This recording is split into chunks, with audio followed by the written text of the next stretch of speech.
From RareGem Productions, this is Let's Get It Together.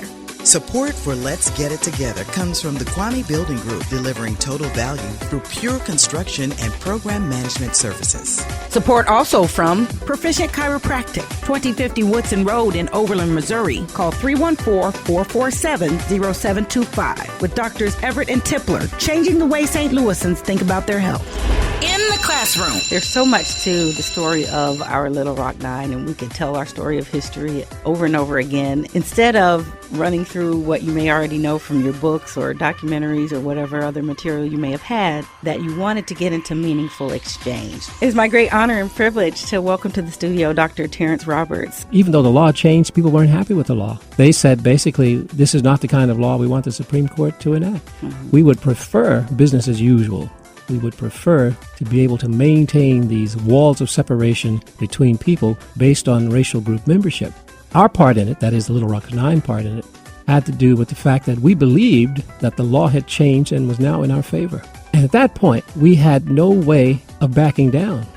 Even if we had told ourselves we shouldn't do this, I think the forces were so great that we had to move forward. We'll be right back. I'm Jade Harrell. Hi, this is Jade Harrell. I don't know about you, but I get tired of mailing my bills. Writing out checks, putting on stamps, licking the envelopes. Ugh, I hate that taste. But even if the envelopes had a pina colada flavor, who has time to do all that? With Fifth Third Bank, you can enjoy online bill payment and some extra time. Best of all, you don't have to lick any envelopes.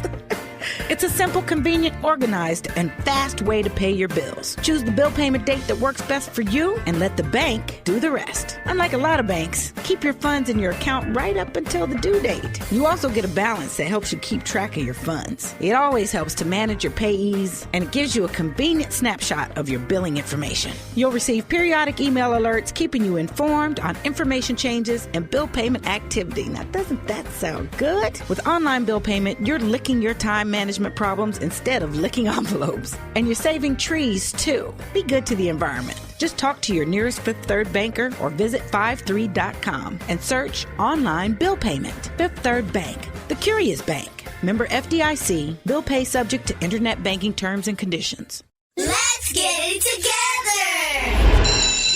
Come on in, everyone, and take your seats, please. This is the classroom, where we get a front row seat to expert instruction, information, and access. You won't leave the way you came. This classroom is all about knowledge, and knowledge is power, and the power is yours. Now, let's get it together. It's my great honor and privilege to welcome to the studio Dr. Terrance Roberts. Good day to you, sir. Well, thank you, and thank you for inviting me. It is my great pleasure, and I'm fortunate because I was able to hear you prior to this interview. One of the things I kept hearing you repeat is there's so much to the story of our Little Rock Nine, and we could tell our story of history over and over again. And you mentioned that instead of running through what you may already know from your books or documentaries or whatever other material you may have had, that you wanted to get into meaningful exchange. So I'm going to take that opportunity to guide our conversation that way. Sounds good to me. It sounds really good. And you've probably told it a million times. But what would be an important note or commentary for anyone who may have thought they knew what happened? Well, I think for most people, those grainy black and white images are foremost in mind. But I think we need to go back a little before that and talk about the reason why it all happened. Well, perhaps reasons why it all happened, not the least of which is that in 1954, the Supreme Court ruled in the Brown decision, Brown v. Board of Education, Topeka, Kansas, that it was no longer constitutional to discriminate. That was the genesis for the whole eruption in Little Rock. But the school board unthinkingly misrepresented themselves to the public in this way. They were elected by a fairly segregationist electorate. Sure. And then they came out in support of the Brown decision, which made the other folk in town quite unhappy, to put it mildly. And that, too, is another one of the reasons why things exploded. Even though the law changed, people weren't happy with the law. They said, basically, this is not the kind of law we want the Supreme Court to enact. We would prefer business as usual. We would prefer to be able to maintain these walls of separation between people based on racial group membership.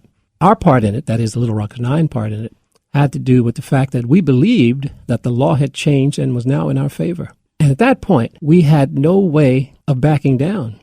Even if we had told ourselves we shouldn't do this, I think the forces were so great that we had to move forward because we hadn't lived that long. We were 15, 16 years old. But that's a lifetime when you live under that degree of oppression in a place like Little Rock. Right. Well, the law came down not just for Little Rock. So how is it that you all emerged to be the first?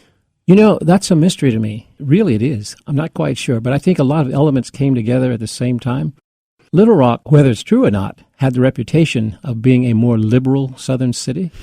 And I think probably there's proof of that in the school board because the mix of members, the mix of people, their mindset, how they saw the world, these people came together. And I don't think they consciously sought to defy the mindset of the local populace. I don't think that's true, but they did anyway, by dint of the fact that they were willing to say, we will support this decision. That is still not quite the explanation.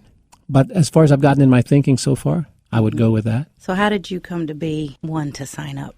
It was a volunteer call? It was all volunteer. But once the school board made the decision, they presented the plan to all the students in the all-black schools. There were only two, Dunbar Middle School, Horace Mann High. All the black kids went to these schools. The representatives came, presented the plan, asked for volunteers.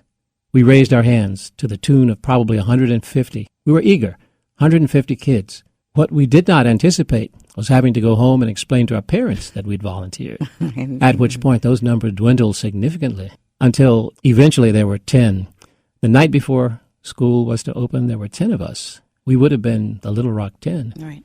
However, Jane Hill's father, Jane was a 10th student, her father received a telephone call from his employer with a very terse message, if you send your daughter to school at Central High tomorrow, don't bother coming back to work. He pulled her out, so we became 9. Now, the aftermath of that story is not so pleasant. He lost his job anyway. I could have told him that, even as a 15-year-old, because he'd had the temerity to think he could send Jane. That was enough. That sent the employer over the edge. His job was lost the moment the employer even heard about it. Right. So many sacrificed a great deal just to be among the first, to have that opportunity, or the misfortune, as some might say. Absolutely. What had you hoped for? Well, I think we didn't have very elaborate expectations or high hopes. We thought this was important, and it was. We thought it would make a dent. We thought it would be one more step in this 99,000-step process toward freedom, but we didn't think that it was going to revolutionize in any way what was going on in this country. Right. Why? Because the opposition is so deeply rooted. And that's one of the things that I would have the listeners understand today. We are facing something so tremendous that most of us gloss over. We have a thin veneer of civility, and we pretend as if things are okay. And often people will say, well, I haven't experienced anything. That, too, is a lie. They have. They just don't know it. Because all of us experience the aftermath of this long legacy of organized, legalized, constitutionally supported discrimination. It doesn't go away overnight. It doesn't go away over the centuries, for that matter, unless we do something about it. You said we are facing, meaning currently. Oh, absolutely. Help our listeners in particular understand that aftermath, the reality of that aftermath. Well, you take one simple thing, and this thing is often misinterpreted by so many people. It's the concept of affirmative action. There are a lot of people who get very disturbed and exercised about what they feel is an unfair treatment process for allowing people to have, quote, rewards for no work, having gotten something that is only due those people who work hard and achieve it, right? That's the myth. Idea. That's right. the myth. Right. But in truth, affirmative action is something that this country is famous for. Affirmative action was on the scene at the founding, but it was restricted to one population. White males became the recipients of one of the most effective, the most efficient programs of affirmative action ever devised by humankind. And all you need to do is to take an American history textbook. Doesn't matter how poorly written the textbook is, and you will find chapter and verse for this affirmative action program, i.e., white males were the only ones who were allowed to go to school. White males were the only ones who were allowed to vote. They were the only ones allowed to own property. They were the only ones allowed to engage in civic affairs. Competition was eliminated. No men of color and women of all stripes were pushed aside. The playing field was devoted to white males. That's affirmative action to the extreme. Now, when you consider that that program has been in place for hundreds of years, what can we expect but for the legacy to continue? That's not a mystery, except most people will deny it, most people will not see it, and they will complain that, quote, these other people are trying to horn in on something that they don't deserve. There's a lot of contrasts and contradictions with that. Absolutely. And many absolutely. of what we see. So as we talk about the aftermath and we see where things are today, you hear some might say, well, we've come a long way. And others may say that we haven't come very far at all. What is your assessment? I don't think we've come very far at all. I'd be in that camp. Mm-hmm. And I say that because when you go into public institutions or private businesses, often there will be portraits of all the people who have been in charge. I was in the state capital of Bismarck, North Dakota recently, looking at the array of past governors of that state. To a person, they are white males. No break at all in that list. That's a significant statement, especially when you have them permanently affixed to the walls of the Capitol. What happens when school kids from North Dakota come on field trips to look at how state government is operated? They meet the governor. They look around. They see this array, this monochromatic display, and they wonder.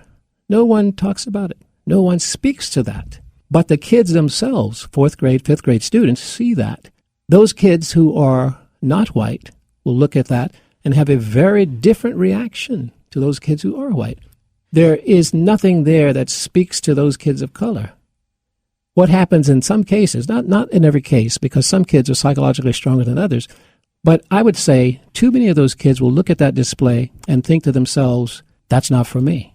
Little ceilings begin to form. Their psyche begins to bend just slightly. Who knows what that impact will be over time for some of those kids? And again, not all. I'm not trying to suggest that every single kid, but enough so that we must be concerned about it. And that's just one example. I use that one because it's the most recent. Sure. Wherever I go. In fact, I was at a building in Chicago recently. What was it? Ball State Insurance, giving a talk. I mentioned this state of affairs. The organizers came to me after the talk as we headed toward the lunchroom, wanting to assure me that even though I would find these same pictures on their wall, that it didn't mean that they were not progressive. I laughed. I said, look, you don't have to explain. I know they're there. I've never been there, but I know they're there.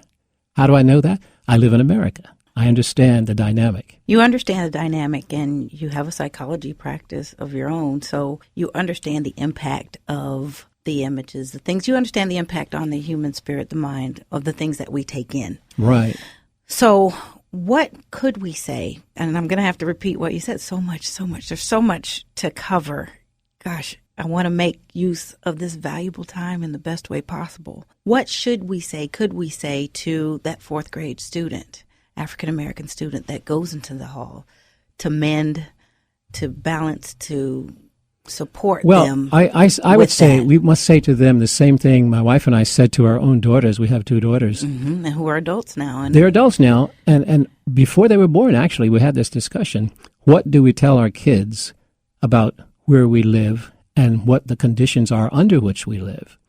We debated whether or not to explain to them the truth as we knew it, or to move to a middle-class enclave, enroll them in private schools, protect them, monitor their activities so they were not exposed to what a lot of people call the worst of America. Our decision, which we reached in a nanosecond, was to explain to them as much as we knew about the reality of life for black people in this country. Why? Because we needed for them to equip themselves for their journey through this uneven terrain called America. We knew that as parents, we couldn't go with them wherever they were going to go. In fact, under ideal circumstances, they would outlive us. And they needed to have present tools, mechanisms, systems in place so that they could see the truth and understand when things happened that it was not about them. It was not their fault. They didn't cause it. It wasn't their issue. But in order to preserve self and to maintain goal-directed behavior, they had to have enough mechanisms in place so that they weren't ever thrown off, that they could maintain a balance, which is needful for all people, but especially people of color in this country.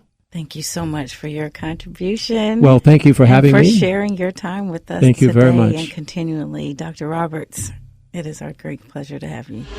Let's Get It Together is made possible by the grace, mercy, and provision of our God. Each day, try Him, trust Him, and learn more in the Bible each day. Make Let's Get It Together your access to information, education, and opportunity. Subscribe to the podcast. Find information about our guests